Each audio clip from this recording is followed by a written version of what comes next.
Hello, I hope you're having a wonderful and fantastic day. This presentation is how to stop overthinking so much. Our goal is to take you from this guy over here, cloudy thoughts, mind is all over the place, into this guy who is calm, relaxed, and knows what he is doing. For those who are new, my name's Lawrence. I'm 20 years old, public speaker, and I make content about this sort of stuff, about improving self love, confidence, and creating a mindset that will help you to get the life that you want.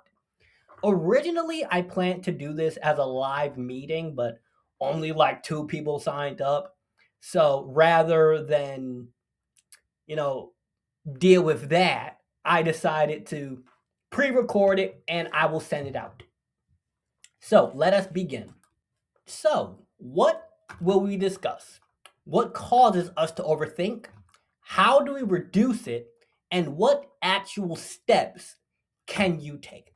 Because there's a lot of content that says, here's these three steps, here's how to stop overthinking, but it's often very complicated. It's a very, it's too much information.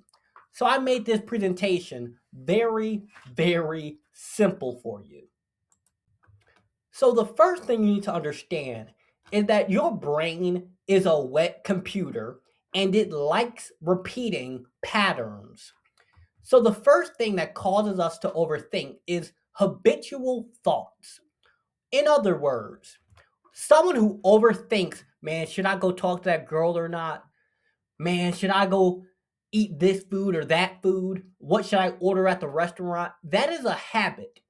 It's not just that they overthink when it comes to their goal, they overthink in general. So, what we need to do is to change our habit of thinking. Instead of going into those spirals of, when you notice yourself going, man, should I not, should I do this, should I do that? Make a decision. Go for it. Make a decision. Now, of course, there are big things that you want to take your time to think about, but on the small things like what should you order at a restaurant, give yourself 30 seconds to decide because the longer you spend overthinking, the more the pattern repeats and it repeats and it repeats and it repeats and it builds and builds and builds. So, what we need to do is to break that habit instead of overthinking of should I not, go for it. Make a decision quick. Second, lack of clarity.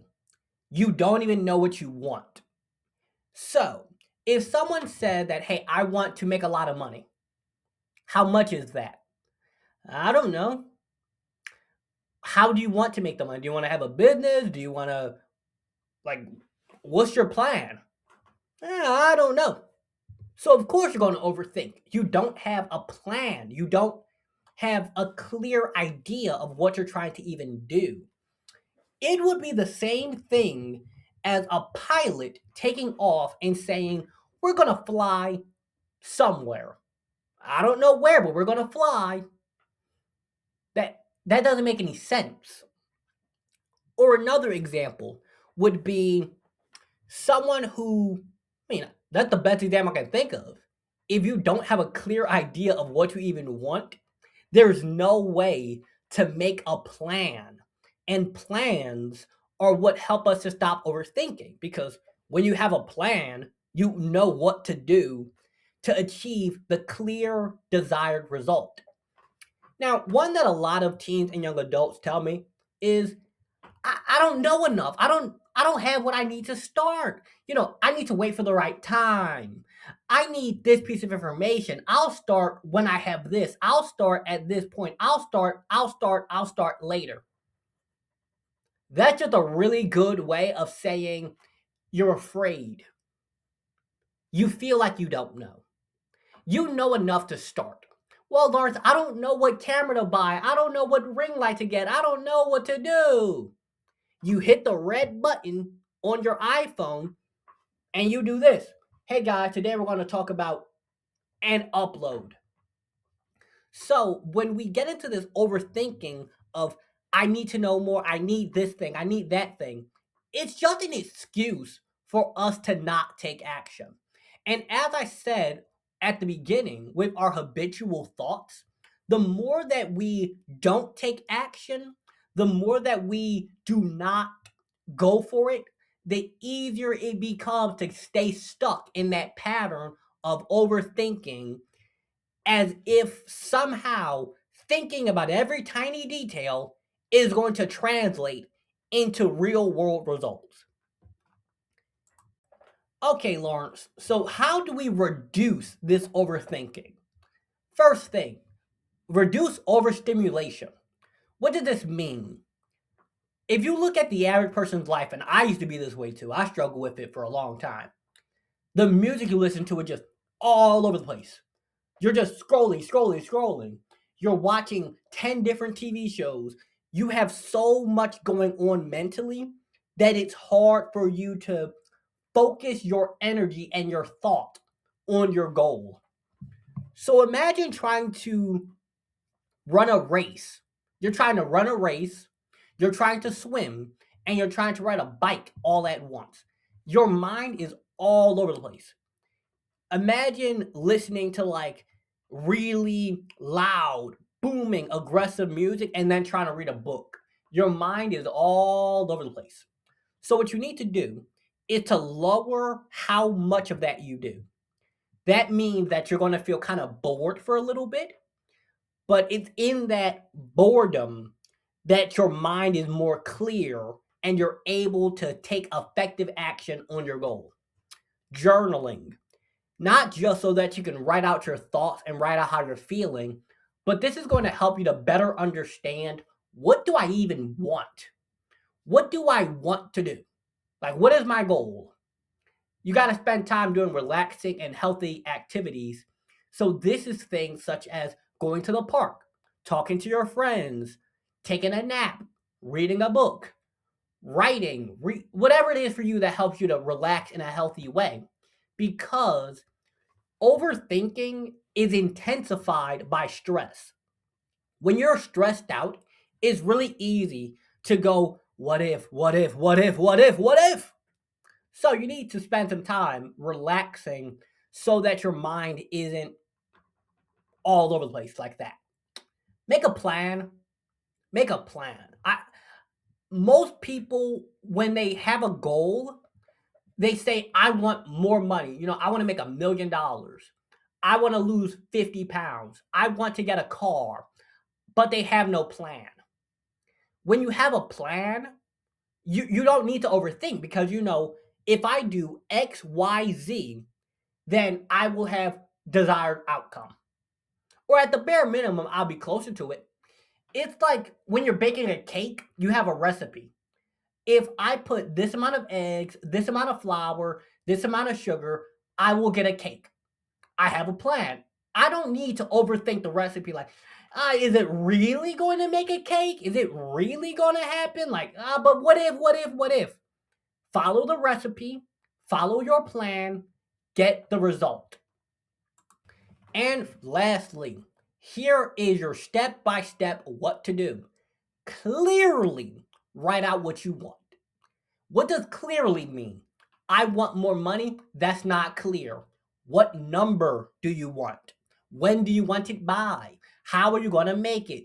Clear details. I want a car. What kind of car? What color?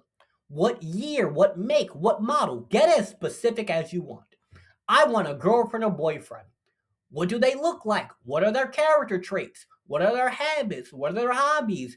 Are they the same religion as you? Be clear on what you want.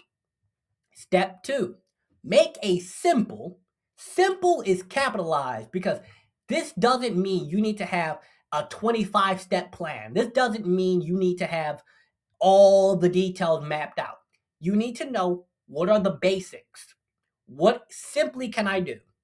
I can go to the gym and I can do 25 pull ups, 25 push ups, and 25 curls. Simple, step by step. I'm going to do this, then that, then this. Simple daily plan.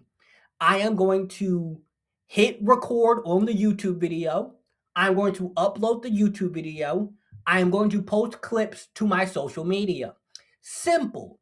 Now, yeah, you can make it more detailed if you want.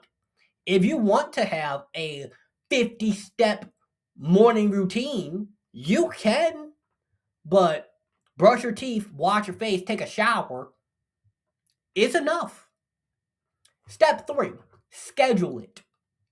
Trying to remember everything can be difficult. So instead, when you have a schedule like on Google Calendar or your iPhone, and it reminds you, okay, Lawrence, it is 10 o'clock a.m., read a book for 30 minutes. Okay, Lawrence, it's 1 p.m., go to the gym for an hour. Okay, Lawrence, it's 6:30 a.m., wake up and brush your teeth. Okay, Lawrence, it's 7:30 a.m., go to the gym for an hour. You see how having a schedule that reminds you do this, this, this. There's less room for overthinking because I know exactly what I'm going to do and when exactly I'm going to do it and when it will be done by. So if someone doesn't have a plan, they don't know what they want, and they don't know when to do it, you're just like a boat drifting in the ocean with no motor, no sail, no direction.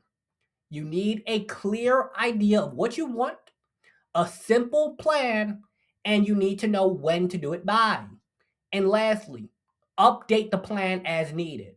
So, if you started going to the gym, when you first start going to the gym, maybe you can only lift 15 pounds, right? Eventually, you get to a point where you can lift 20, 30, 40. You update the plan. So instead of lifting the 10-pound weights, you start lifting the 25-pound weights. And instead of lifting them 15 times, you lift them 30 times, or whatever your plan looks like. So clearly figure out what you want, make a plan, schedule it, and update the plan whenever you need. With that said, hope you guys enjoyed this presentation. Go out there, achieve your goals, and make it happen. Make yourself proud. If you're looking for one-on-one coaching, you can find the link for that in the description. And if you are looking for a speaker for your school or youth organization or a podcast guest, you can contact me at lawrence@lawrencecharris.com. Have a good one.